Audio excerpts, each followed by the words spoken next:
자, 이제 오늘 마지막 교시 또 이어서 가볼게요. 3개의 클래스를 추가했고 각각 적용을 시키셨을 텐데요. 이 클래스들에 대해서 간단하게만 안내를 좀 드려볼게요. 일단 이 SQL 에러 익셉션 같은 경우는 얘는 따로 별도의 설명을 하지 않을 겁니다. 뭐냐면 그냥 SQL 익셉션이 발생했던 상황에 대해서 에러 내용을 체크하는 정도의 수준으로 판단을 하시면 돼요. 얘는 그래서 종료를 할 거고요. 자, 이 CQSQL이라고 했던 이 녀석부터 좀 볼 건데,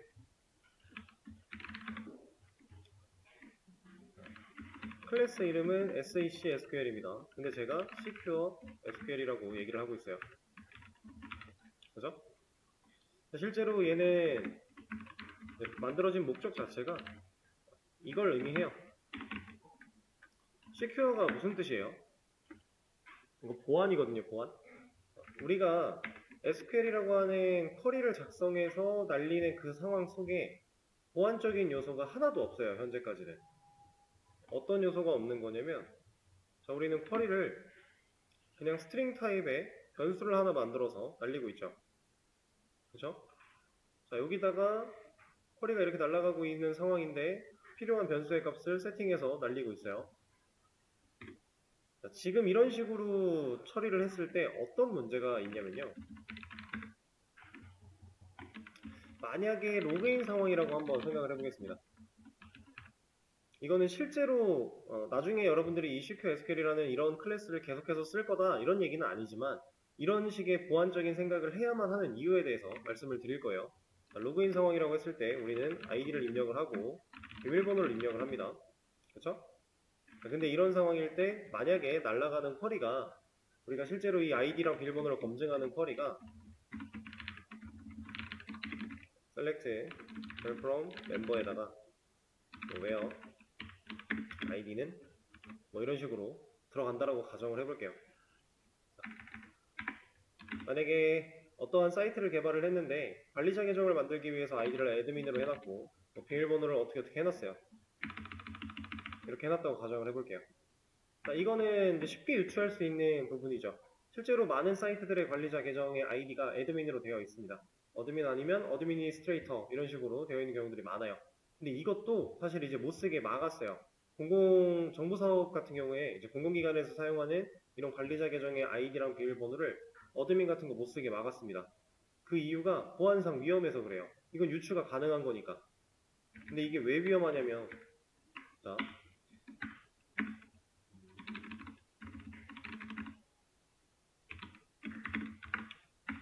이런 식으로 우리가 쿼리를 작성해서 만약에 날린다고 가정을 할게요. 그러면 이 물음표에 들어갈 값과 이 물음표에 들어갈 값을 우리가 입력을 받는 거예요. 정상적으로 입력을 받아서 세팅이 됐고 들어가면 문제가 없을 텐데 만약에 제가 이 물음표에다가 여기다가 어드민이라는 걸 넣고요.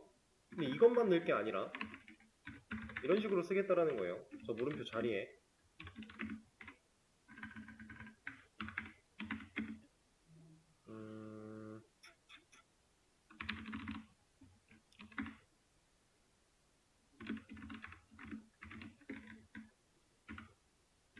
자, 이렇게 한번 넣었다고 가정을 해볼게요. 이러면 애초에 제가 아이디 여기 입력칸에다가 이런 식으로 뭔가를 넣었다고 가정을 하면은 얘가 이제 물음표 여기로 들어오죠. 그럼 이 쿼리는 이제부터 어떻게 되는 거냐면 이게 되는 거거든요. 이건 조금 곤란해지지 않을까요? 얘는 무조건 맞는 말이에요. 근데 5어로 엮여 있어요. 그래서 좀 위험해질 수 있어요. 근데 사실상 이것보다 더 위험한 거는 이런 겁니다. 이렇게 입력을 하는 거예요. 이게 무슨 뜻이냐면 우리가 입력한 쿼리는 실질적으로 실행이 될 때 결국 우리가 줄바꿈을 해놓는 건 개발자가 편하려고 가독성을 보이려고 하는 건데 우리가 이렇게 입력을 하면 쿼리 부분에 이게 들어간다라고 볼 수 있거든요. 그럼 얘는 DB에서 어떤 역할을 하냐면요. 주석이에요. 그 뒤에 오는 내용을 주석을 겁니다. 실제로 이런 데다가 이렇게 하면 얘 주석이 걸려요. 근데 제가 이렇게 입력을 하면 패스워드를 검증하는 이 부분이 주석이죠. 그럼 저는 패스워드를 올바르게 입력을 안 했어도 여기가 틀렸어도 로그인이 될 거예요. 왜냐면 데이터가 나올 거니까. 아이디가 일치하는 건 있을 거니까. 그렇죠? 지금 좀 문제가 좀 보이는 것 같죠? 자, 이런 문제들 때문에 우리는 실질적으로 데이터베이스를 관리하는 상황에서 보안이 상당히 중요한데 지금 현재 우리가 하고 있는 스트링 타입의 SQL이라는 이 변수를 사용하는 방식은 저런 것들을 막을 방법이 까다로워요. 막기가 쉽지 않아요. 그래서 Secure SQL이라고 하는 이러한 클래스를 사용해서 우리가 실질적으로 DB 쪽으로 날려야 되는 SQL 문을 작성할 때 사용할 겁니다. 이 클래스가 가지고 있는 메서드 같은 것들을. 이 녀석은 어떤 기능들이 탑재가 되어 있냐? 뭐 디테일하게 볼 건 아니고요. 그냥 스트링 타입으로 SQL을 입력하던 그 상황보다는 조금 더 보안적으로 신경을 쓸 수 있게끔 뭐 띄어쓰기 같은 거 하나 우리가 직접 타이핑하지 않아도 문법으로 인식할 수 있게, 그리고 뭔가 이런 뒤에 특수문자 같은 거 들어왔을 때 이런 거 못 쓰게, 이런 기능들을 하고 있는 클래스다 라고 생각을 하시면 돼요. 이 안쪽에 실제로 뭐가 되게 많은데 이것들 다 여러분들이 하나하나 까볼 필요가 전혀 없어요. 실제로 까보려고 들어와도요, 얘를 정확하게 분석하고 판단하기는 쉽지 않으실 거예요. 근데 그럴 필요조차도 없어요. 그냥 얘가 왜 존재하는지, 그리고 우리는 얘를 어떻게 쓸 건지, 그것만 잘 봐주시면 됩니다.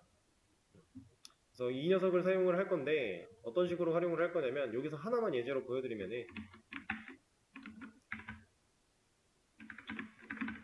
실제로 Secure SQL 이 타입으로 변수를 하나 만들어 낼 거고요. 그 다음에 객체를 하나 생성을 할 겁니다. 그리고 이 녀석이 가지고 있는 append라는 메서드에다가 우리가 넣을 쿼리를 넣을 거예요. 이렇게. 이런 식으로 구조를 다 바꿔 나갈 겁니다. 이러면 밑에 줄 하나만 더 해볼게요. 우리가 SQL이라고 하는 문자열에다가 데이터를 넣어야 되는 상황에서는 이런 띄어쓰기 하나하나 중요했죠. 이거 없으면은 이어붙이기니까 인식 제대로 안 될 거다 했었어요. 근데 이제부터 이런 거는 신경을 안 쓸 거예요. 알아서 이런 것들은 되게끔 만들어져 있어요. 이런 거 신경 안 쓸 거고 그냥 갈 겁니다. 한 줄로 썼다면 당연히 그 한 줄 안에서는 중요한 개념이 되겠지만 줄을 바꿨을 때 괜찮습니다. 근데 컴마는 여전히 중요해요. 컴마는 애초에 없는 걸 만들어줄 수는 없어서 컴마는 우리가 꼭 써줘야 되고, 이런 식으로 이제 변경을 해 나갈 거다. 그리고 얘를 쓰는 방식은 사실 하나가 더 있는데,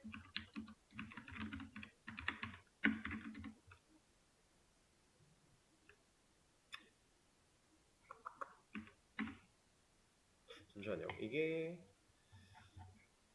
그럼 이게 아니라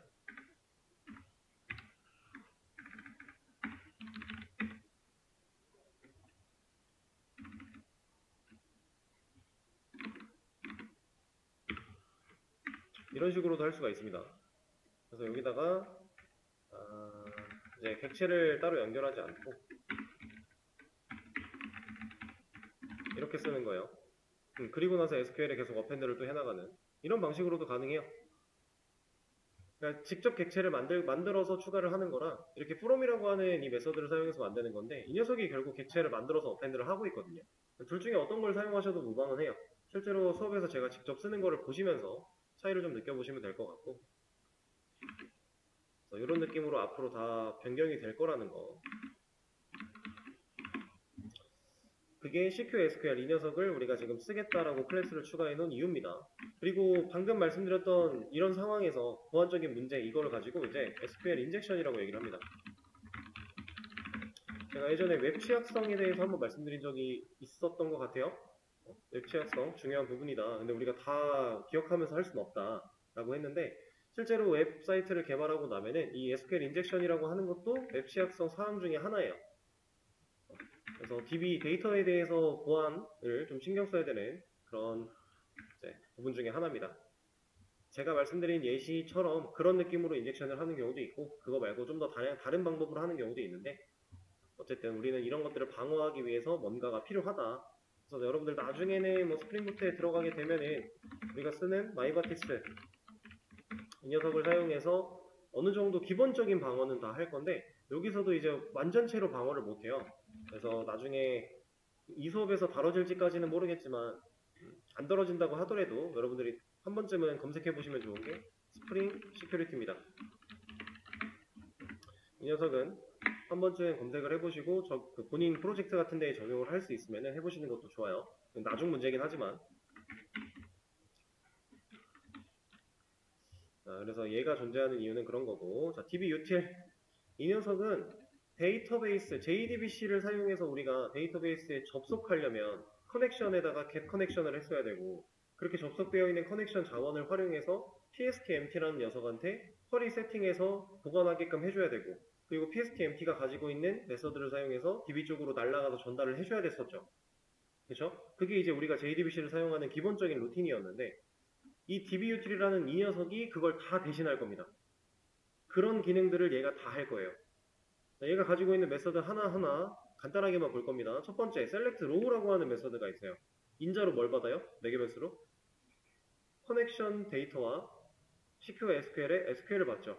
자, 우리가 SQL을 이 클래스를 활용해서 SQL을 조립할 거라고 했습니다. 그렇게 해서 만들어진 SQL과 접속 정보를 가지고 있는 커넥션을 이 녀석을 실행하는 시점에 인자로 세팅을 해주면 그걸 매개변수로 받아와서 실질적으로 얘가 이런 일을 할 거다라고 한 거예요. 근데 select rows는 결국 밑에 있는 녀석이죠. 그래서 근본적으로 하는 일은 얘한테 들어있겠네요. 그래서 얘랑 그리고 우리가 여기서 미리 볼 차이점은 얘는 row, 얘는 rows. 한 개의 데이터와 여러 개의 데이터를 의미하는 거겠죠. 복수와 단수의 개념. 그래서 실질적으로 얘가 뭐 하는지 보면은, 자, 익숙한 거 나왔죠. prepare statement랑 result set이라는 걸 사용해서 우리가 리스트를 불러왔었어요. select rows, 여러 줄의 데이터를 가져올 거라고 하는 이 이름을 지어놓은 얘는 실제로 select 쿼리를 실행했을 때 가져오는 여러 줄의 데이터를 처리할 수 있게 만들어진 메서드입니다. 그래서 우리가 썼던 대로 이런 것들을 사용할 거고요. 자, 조립해서 날려요. execute 쿼리 실제로 날리는 거죠. 그 날린 결과를 RS가 받아요. 그리고 나서 이 밑에서 뭔가 작업을 하는데, 자, 이 작업 여러분들 신경 쓸 거 없어요. 이 작업은 뭐냐면 그냥 우리가 실제로 가져온 데이터를 우리 쪽에서 쓰기 편하게 하기 위해 재조립, 압축 풀고 재조립하고 이런 것들이 있었죠. 그 중에 가장 기본적인 작업까지 얘가 해줄 겁니다. 그리고 그 결과 얘는 리턴 타입이 뭐예요? 리스트 맵이에요. 리스트 맵. 이게 하나의 타입이 된 거예요. 리스트라고 하는 녀석은 우리가 많이 써봐서 알지만 보통 우리가 리스트 쪽에 있죠? 아티클 리스트에 여기 우리는 리스트를 열고요. 제너릭에다가 특정 타입을 지정을 하고 그 다음에 어레이 리스트를 연결해서 보통 썼어요. 그죠? 이게 가장 우리가 일반적으로 쓰던 방식입니다. 근데 지금 방금 보신 이 리스트 맵이라는 녀석은 리스트의 제너릭 부분에 뭐가 들어간 거예요? 맵이 들어간 거예요. 맵도 결국에는 타입입니다. 여러분들 자바에서 맵 살짝 배우셨죠? 자바 맵은 데이터를 어떻게 저장하죠? 키와 밸류가 한 쌍을 이루게끔 데이터를 저장을 합니다. 리스트는 순서로 인덱스 번호인 이 순서를 기반으로 데이터를 추가적으로 쌓아나간다고 하면 맵은 하나의 키에 하나의 밸류가 세트로 묶여 있어요. 파이썬의 딕셔너리 같은 느낌이에요. 그래서 이렇게 데이터를 저장하는 방식이라 그렇게까지 순서는 의미가 없고요. 자바에서의 맵은 순서는 의미가 별로 없고 그냥 이제 키 값에 따라서 밸류 값을 세팅하는 느낌으로 데이터를 저장을 합니다. 그러면 이제 이런 걸 생각해 볼 수 있겠죠. 데이터베이스에서 다 지우고 얘를 할 건데 그냥 하면 안 나올 거니까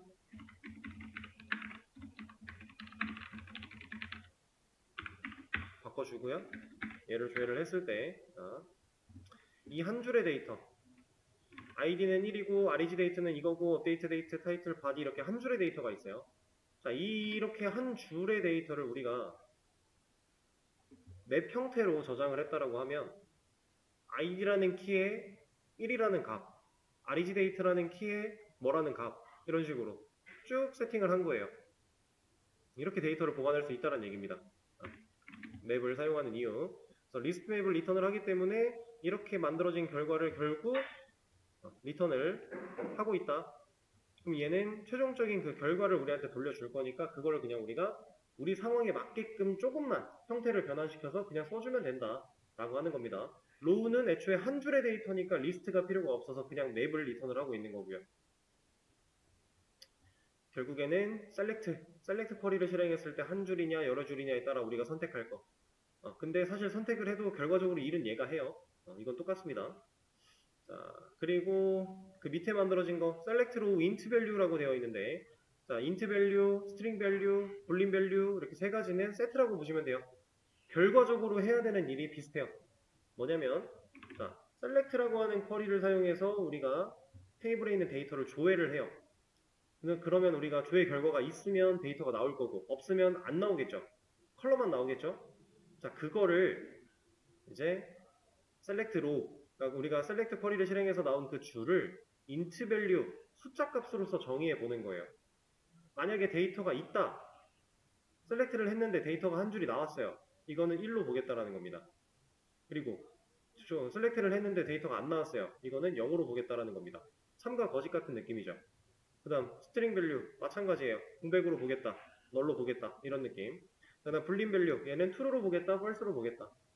그걸 의미하고 있는 겁니다. 그래서 이런 메서드를 사용하는 시점은 언제가 되겠어요? 우리가 아까 전에 하려고 했다가 나중으로 밀어놨던 게시물이 존재하냐 존재하지 않냐를 따져보는 그런 순간들.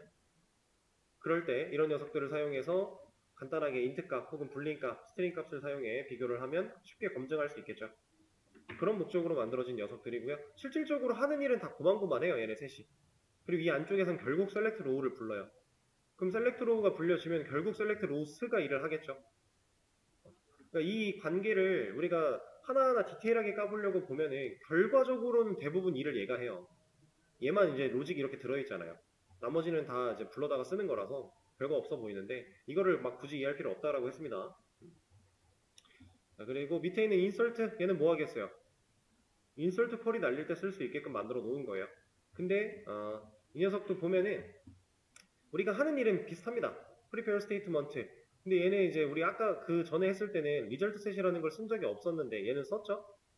근데 얘가 쓰여진 이유는 특별해요. 뭐냐면 어떠한 결과를 가져올 겁니다. 실제로 우리가 execute update라고 하는 이 메서드를 실행을 했을 때 결과를 돌려주는 게 있긴 했어요. int가. 근데 뭘 준다고요? 몇 열에 적용됐는지 그 결과를 줘요. 근데 그건 사실 우리한테 아무런 쓸모가 없어요. 그렇죠? 그게 쓸모가 있는 부분은 딱 한 개밖에 없습니다. 내가 인설트를 성공했나 성공하지 못했나를 판단할 때. 그거 말고는 쓸데가 없는데 얘가 지금 리절트 셋을 사용해서 주려고 하는 값은 이런 게 아니에요. 이게 아니라 우리가 인설트를 통해 마지막으로 데이터를 넣게 되면 어쨌든 오토 인크리먼트를 사용했으니까 id의 값이 증가했겠죠. 이걸 갖다 주려고 리절트 셋을 지금 쓰고 있는 거예요.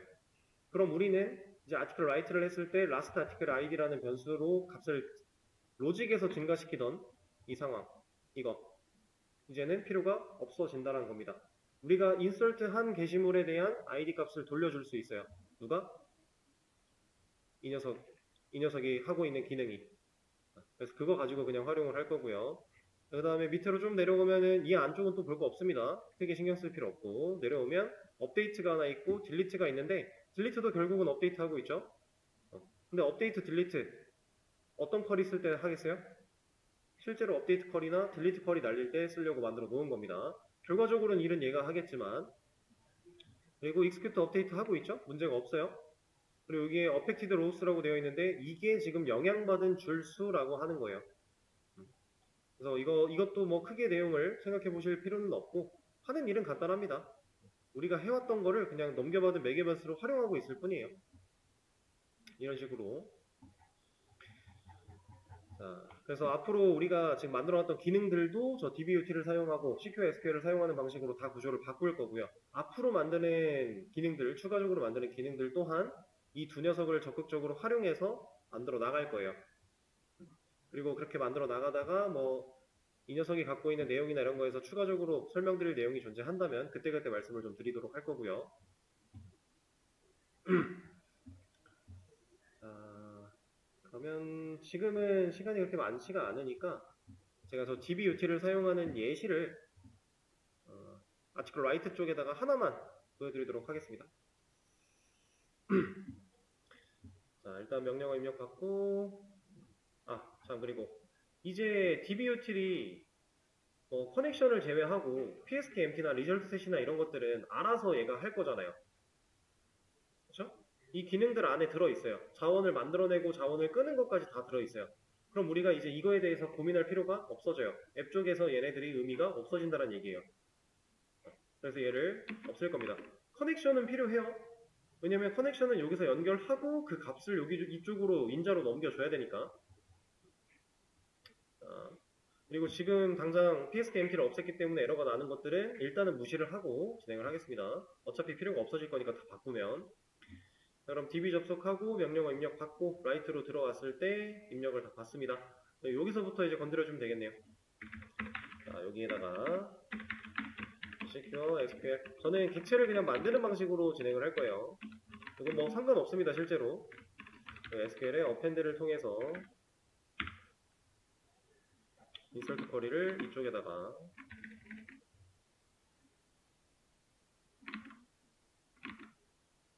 컴마는 중요하다라고 했어요. 컴마는 빼먹으시면 안 됩니다, 여기서도.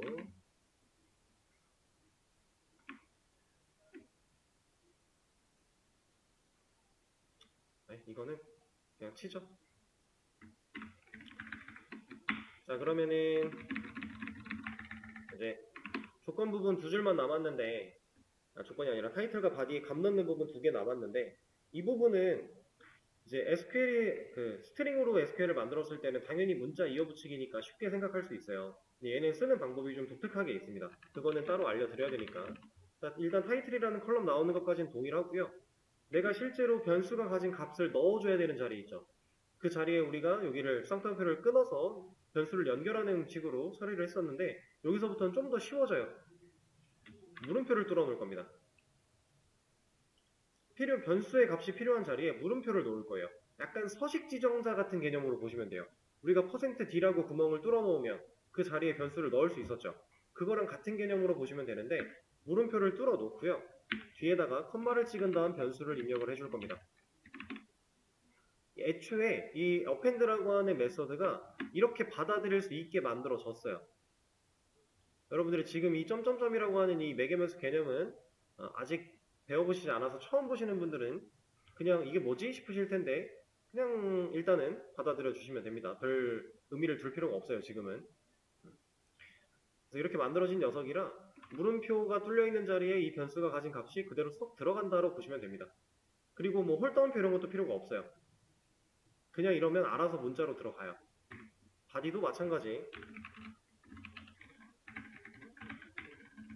대신에 컬럼에 백틱 붙이는 거는 필요합니다. 여기도.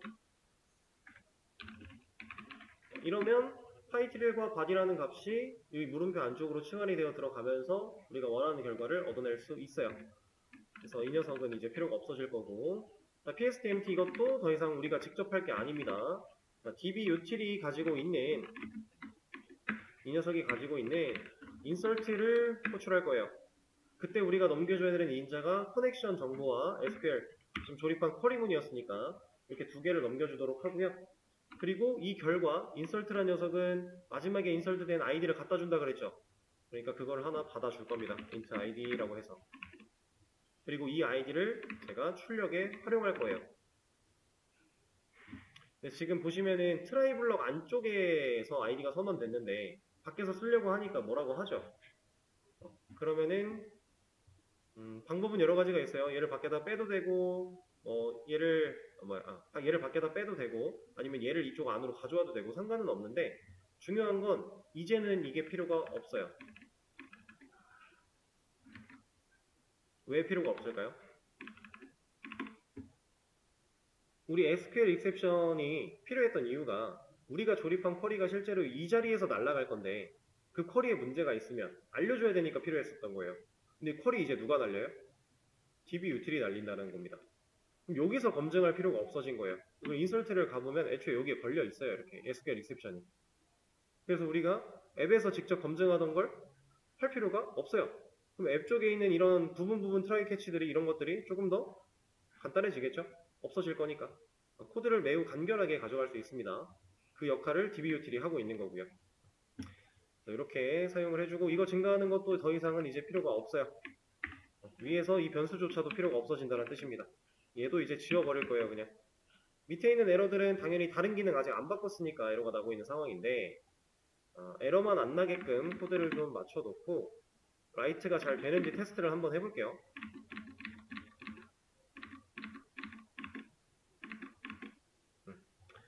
이렇게 해놓고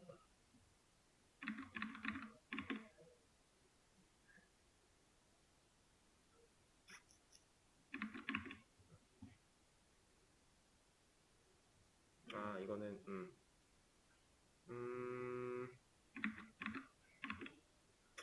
이것 때문에 테스트를 해보고 싶은데, 그러면 애초에 이렇게 하죠.